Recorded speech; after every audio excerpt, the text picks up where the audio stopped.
જય માતાજી, જય દ્વારકાધીશ. તો જો ફરી પાછા એક નવો બ્લોગ લઈને આપણે આવી ગયા છીએ અને આજે આપણે જવાનું છે અહીં ભાવનગરમાં જ છે. આજે પ્રોગ્રામ નથી, કાર્યક્રમ નથી, ખાલી અમસ્તા એક અમારે બાપુ આવ્યા છે તો અને હનુમાનજીની ત્યાં આપણે ગણપતિ ઉત્સવ હાલે છે એટલે ગણપતિ દાદાને બેસાડ્યા છે. એટલે ગણપતિ દાદાની મસ્ત આરતી ઉતારવાની છે અને બાપુને મળવા જવાનું છે. જો સાંજે 7:30નું કીધું તો આપણે 7:05 થઈ ગઈ છે અને નીકળી ગયા છીએ અને કાળિયાવીડમાં જવાનું છે. વિરાણી સર્કલથી ભગવતી સર્કલની બાજુમાં છે.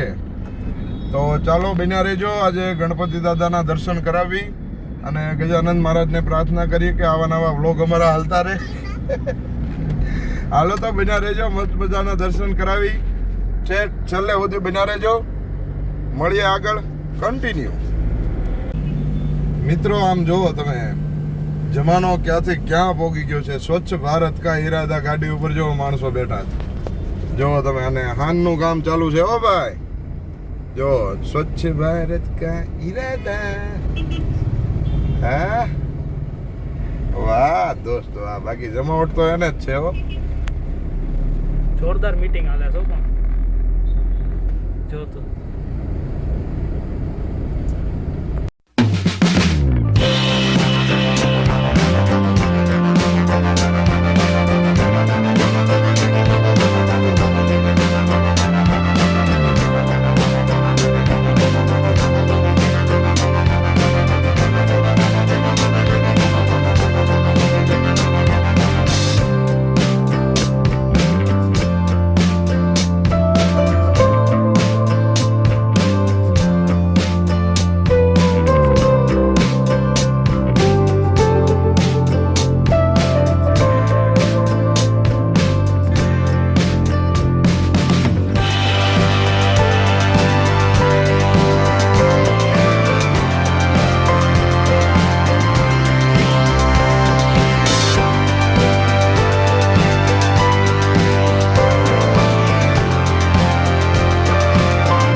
મિત્રો જો આપણે વિરાણી સર્કલ વટી ગયા ને બાપુની ગાડી આગળ આવી ગઈ છે.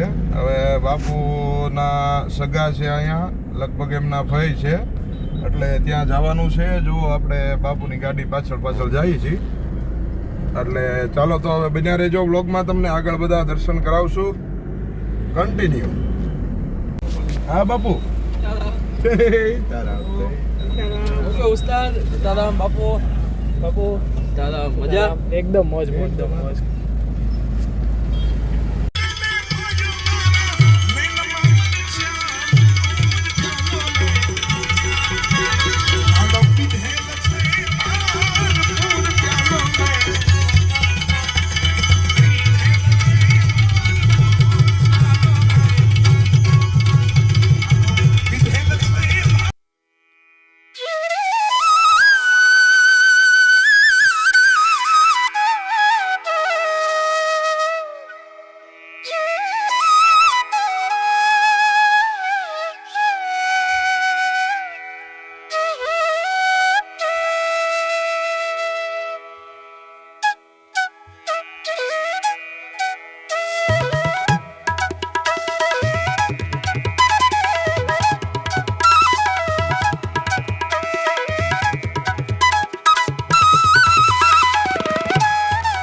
હાલો પ્રસાદી લેવા જાવ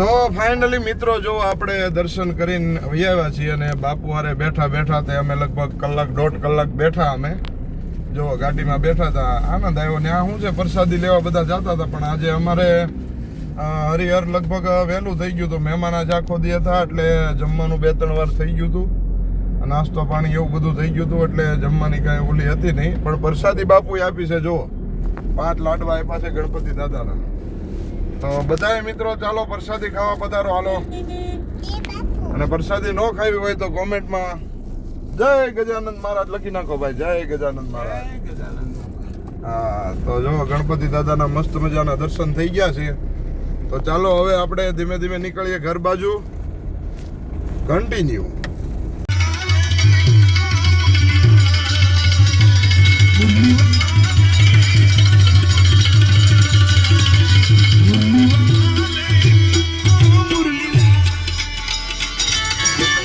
તો ફાઇનલી મિત્રો જો 9:30 પોણા 10 જેવું થયું ને અમે ઘરે પહોંચી ગયા છીએ અને આપણે મામા આવી ગયા છે જો 2 દીથી બહાર વહી ગયા હતા અને આજે આવી ગયા છે તો જો આજે મસ્ત મજાના ગણપત દાદાના દર્શન કર્યા પ્રસાદી લીધી આરતી કરી તો આજનો વ્લોગ તમને કેવો લાગ્યો હોય તો જરૂરથી જણાવજો અને ચેનલને લાઈક શેર સબસ્ક્રાઈબ કરતા રહેજો અને ખૂબ આગળ વધારજો તો ફરી પાછા નવા વ્લોગ સાથે મળશું બધાને જય દ્વારકાધીશ.